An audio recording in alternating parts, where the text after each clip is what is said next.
so wonderful for you to be with us today, and thank you so much. Will you take me through your story just a little bit? And I will probably go a little bit different than the questions just because some people's stories are longer and more complex, and I don't want to miss out, and I want to make sure I include as much as possible. So if your journey, I mean, it's so interesting through sports, through marketing, through all of these different and combinations of those skills together. Will you just kind of explain your journey for us? Sure, absolutely. So I started my career in sports and marketing, started working right after undergraduate for an NBA team, and really fell in love with marketing my senior year in college. Up until then, I had been a communications major, hadn't taken one marketing course.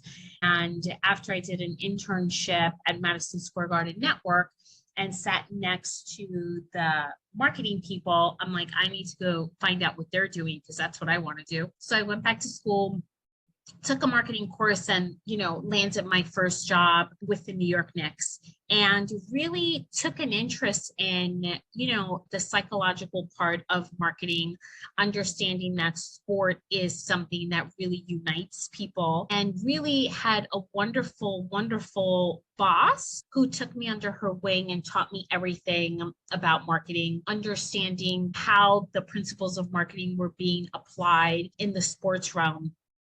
So worked for 4 years, went back to school to get my MBA in marketing. And that's where I really just understood how all the functions work together, right? Because prior to that, it was just like, okay, this is just marketing. But going as I went through business school, just understanding how finance, legal, how all of those verticals really connect together to really, be part of a successful business. So I was lucky enough to, move on from my first job and get experience within other sports organizations. So I worked for the NBA for a few years and then had the opportunity to leave sports because I think that was really important at that time in my career. Jennifer, one of the things that I learned during my NBA journey was that I wanted to be a diversified marketer. I wanted to be able to sit in a room and talk about traditional marketing, talk about multicultural marketing, talk about marketing to kids or youth, rather, be able to understand television, how that all worked together. So I left sports when technology and cell phones started bubbling up and introduced in our lives to really understand how to market to consumers through what was becoming the third screen. So left sports for about 2.5 years, then came back into sports, and took a job with at that time, they were the Nets. They had just announced that they were moving to Brooklyn, and accepted a job as director of marketing. And there I had the opportunity I was introduced to the world of entertainment because the team was building the arena where the team was going to play. And there aren't many teams that have that dual, staff. So learned about, the Live Nations of the world, the AEGs, how concerts are produced. I mean, the things that I learned and the things that I saw were, just amazing. So really my tenure there was 7 years. And I mean, I continued to learn as I was climbing the corporate ladder, if you will. And when I became chief marketing officer, at that point, the team had grown to 62 people. I was overseeing traditional marketing, digital content creation, the website, digital, social media had been introduced by then. So it was really understanding the whole fan journey and all those verticals that were used as communication vehicles to drive ultimately fandom and ticket sales. And then, I got a call from Apple and I thought, okay, you know what? It's when you get a call from Apple, you know what, you go.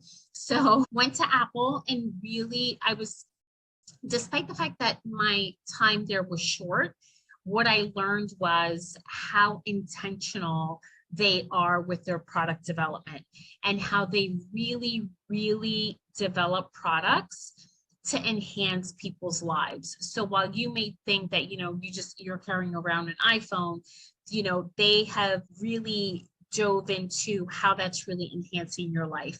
So that was a really, really cool experience. Came back to the East Coast and had the opportunity to then work in baseball and took a job with the Miami Marlins. They were going through their rebranding, and really it was just a culmination of everything that I had done at the Nets, had everything that, I had learned at Apple during the short time. And really, from a psychological perspective there, it was more than just moving tickets and selling the experience. There, it was really about changing consumer perception and how this new ownership team was really different than all the other ownership teams, previous owners. So that was an experience. And Jennifer, no one in my network told me that your schedule is doubles in home games. So I was used to working 41 home games. I'm like, oh, what's a few more games? Well, a few more games is a long Wow. schedule. So there, I was, that gave me a whole different appreciation for folks that work in baseball. And then the pandemic hit, and like so many other people, my world was turned upside down, and it was a pivotal moment for me, because not only did I, lose my job, I think that for me, that experience really opened my eyes to saying, okay, how am I turning a negative situation into a positive situation? And that's when I launched Kick It by EP, which is the platform to elevate women's voices and the opportunity for women to tell their stories. And I think that what's really important is that the platform is rooted in inspiring. So inspire, educate, and paying it forward. So it's all about having the opportunity to tell your story, to inspire folks, to, educate them about, how you got there, and then from my perspective, it's about paying it forward, right? It's about pushing and elevating people's voices who probably wouldn't have been heard if it wasn't for this platform. So I've been, I don't want to call myself a content creator, because what I do is produce content, but I'm more of a storyteller. It's telling other people's stories. And I think that, similar to what you're doing, I think it's really, really important for us to, number one, champion one another. There's enough room at the table for all of us, and for us to support one another by telling each other stories. What a journey. I mean, so interesting to bounce from sports into tech and back into sports and these kind of very male dominated arenas. But you mentioned early on that right out of college, you had a female boss. Yeah. Was that unusual at the time? Were there a lot of women in that organization, or how was that? So she was the only female C-level executive. Very, very male dominated, and still today. I think that by the time I became CMO with the Nets and Barclays Center, the leadership group was 14, and there were 3 women in the room.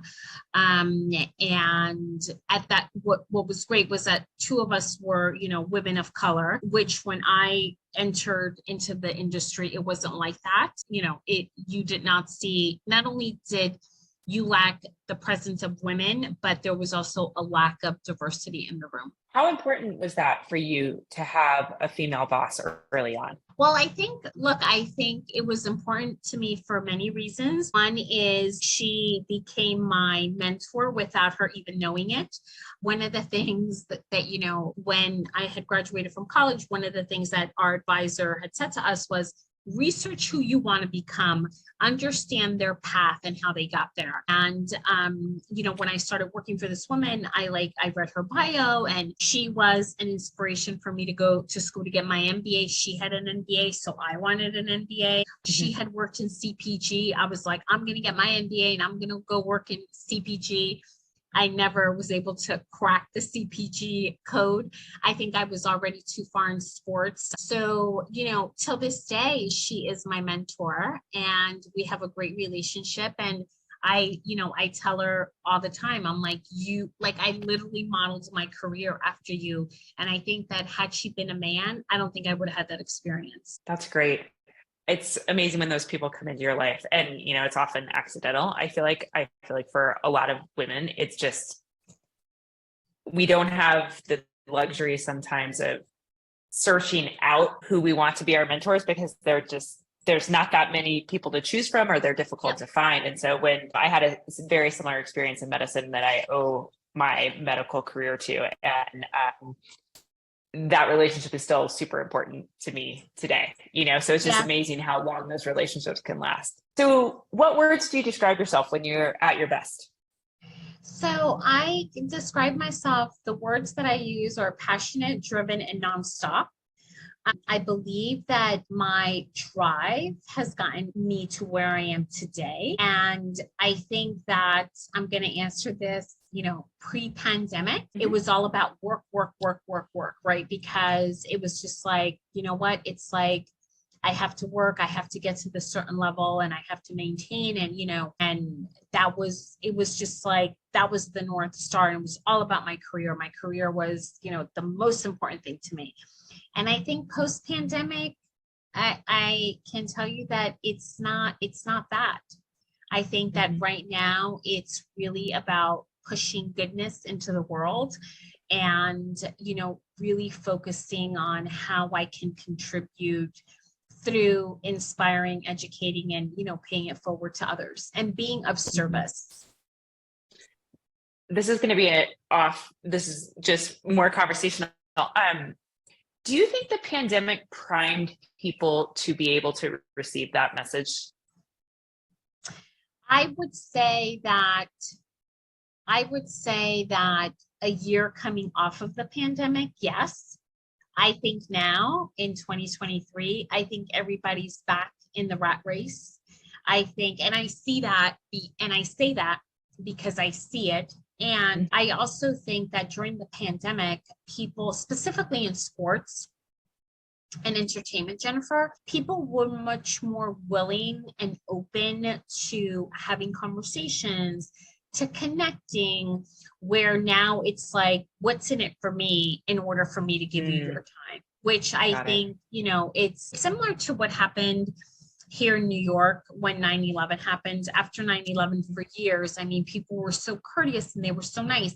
And then something happened where like they flipped, like they forgot all of that. So I think that this is where, when I'm often asked, to describe my leadership skills, I say that I believe that I am a servant leader, because I believe that I work for others. And part of that passion and that drive now comes from being able to give, not only through work, but also through personal things, if that makes sense. Yeah. So do you have a specific challenge, or did you have a specific dream that helped shape who you are today? Well, you know what? It was a really interesting question.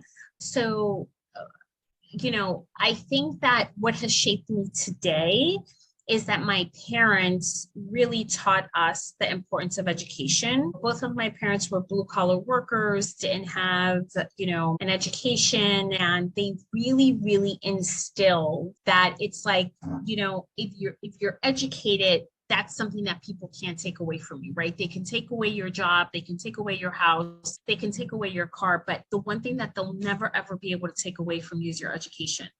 So I think that drive to be educated. So, my older sister was the first to get a college degree in our entire family. I was the first to get an MBA in my entire family. And, proud to say that my younger brother followed suit. So, he has an MBA. And I think that is what has shaped me, is being, focused on, okay, you know what, like I'm going to be educated so that I can speak in multiple, rooms, so that that's not something that anyone can take away from me. Yeah. So you touched on this a bit, but let's go back to it. If you had to pick one strategy to pulling up another seat at the table or bringing another woman up behind you, what would it be? I think, you know what, when I think about what that strategy would be, I would definitely pull up the chair to someone who's going to be a game changer, right? Someone who's going to sit next to, be at that table and be committed to communication and be committed to alignment and leave the ego at the door, right? And not have it be about that person, but have it be about the greater good. I love that. How do you identify those people? I think, like right off the bat, you can, I mean, at least for me, I'm able to, when I meet someone, it's like, what is it, the way that they speak to you, the way that they greet you, the way that they introduce you, the ones that are in it. Let me rephrase, the takers versus the givers. Yeah, for sure. For sure. So with that giving, how do you set boundaries? And where do you find them the most important in your life? Well, I think for me, the work life, I think that's the most important. And I think that the way that I have set that boundary is early in my career when I would go on vacation, like I was off. In sports, we often work 7 days a week. And as I was climbing the corporate ladder, it was when I was working, the company knew that they were getting 150 plus from me. However, when I was away from the office and I was on vacation, I was completely unplugged. And that's one boundary that I've set and I still honor it today. So whatever project I'm working on or whatever I'm doing, if I'm off, I'm completely off the grid. And I think that you have to be, you have to be transparent about how, what's important to you in terms of boundaries, because otherwise people aren't going to know, and I think that has been one that's been really, really important to me, Jennifer, and has stuck with me for all these years. I also, for a very, very, very, very long time, never spoke about my personal life at work. Never, because I always felt that when you work, that's what you focus on. People, you don't like, all you need to know is my name and where I'm coming from. Like, that's all you needed to know. And, as I got older and matured a little bit, I was like, okay, you know what? I really need to start to get, when you think about relationships and you think about authentic relationships, it's okay, you know what? Like, it's okay for people to know that you're a dog lover, right? Or, things about you that, maybe you would never share. But I think that stemmed from thinking back to my first job, where I never saw the executives talking about their personal lives, right? It was always focused on work. So I always thought that that's how it had to be. Interesting.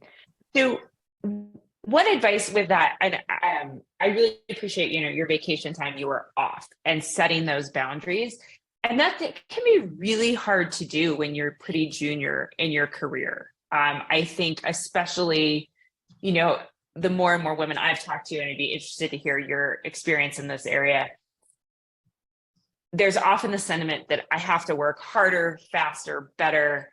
It's important that I'm the first one in, the last one out, so no one ever questions my level of commitment. And so I know it was a struggle for me how to balance that, how to set boundaries, yet not damaged my reputation of being a hard worker and doing those things. What advice can you give to younger women who are trying to kind of balance that and straddle that, saying, I want to protect my time and I want to be transparent and honest about this, and you will get 150% of me at work, but this is my time, and not worry so much about retribution for making those decisions?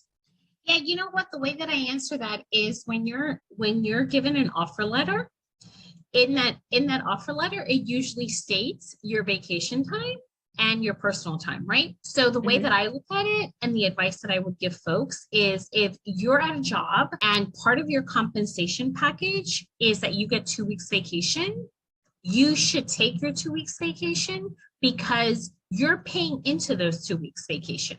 And if you work during those 2 weeks, you're basically taking your paycheck and you're throwing it out the window, right? Yeah. So the company has said, we're hiring you for your intellectual property. We're hiring you for your expertise. And as part of your benefits, you're going to get time off. And I think that, you know, I think that that's what we have to, meaning we women, or whomever, we have to set those boundaries, because the company's never going to say to you, take your vacation. Right. No, they're going to be like, no, they're going to take as much as you're willing to give. And I remember years ago when I first became CMO, it was this thing about, you know, being accessible and whatever. And I got into the habit, when I got home, I would plug in my phone and I would plug it in and turn it upside down. So I controlled the phone and the phone didn't control me. Because if the phone, back then it was Blackberries, I don't want to date myself, but you know, Blackberries, you used to be able to see the light blinking. Yes. So I used to turn it upside down and I controlled it, right? So I never saw the light blinking unless I flipped it over. And that was, I mean, that to me was the boundary. When I got home, it was time for me to be with my family. And I just think that that's the way we have to control. Look, we're the drivers of our careers. And I had a boss one time who said to me, we hired you for your intellectual property. That's why you are here. And I always remember that. And, you know, yes, you know, you have to be the first one in the office. You know, you have to work harder. All of those things are true. But the reality of it is that if you're showing up, whether you show up at 7 or you show up at 10, and you're delivering on the work that you were hired to do, the work should speak for itself. That's great advice. I'd be remiss if I didn't ask you. So what does it mean for you to prosper today? I think for me is the discipline to improve my body.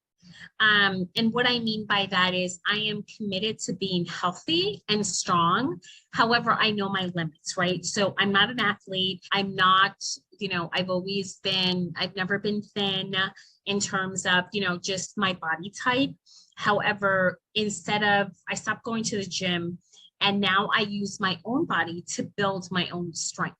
So it's been, that to me is like so important, and I do it at my own pace. So, you know, I use the walls in my home, you know, I use my own body. And that to me is so important because I've seen my body change. And I've done it. It's not a machine. It's not someone else. It's been like me. And that has been really, really cool to see. That's fantastic. I love that. And I think that's so important, right? That it comes from inside us, right? We have everything we need if we choose to use it. Yeah, that's exactly right. And I love that message, because I think we get so caught up today in material things or subscriptions or even competition, you know, who's doing this and who's doing that. And that really we have everything we need right inside us. Yeah. And that's super powerful messaging. Well, hey, thank you. This was great. I really appreciate it. It's super fun. If you'd like to connect with the individuals featured on our Prosper Spotlight series, we have included links in the description below. If you like this content and would like to see more, please share, like, and subscribe. You can also follow Prosper's journey on LinkedIn and Instagram. Thanks for watching.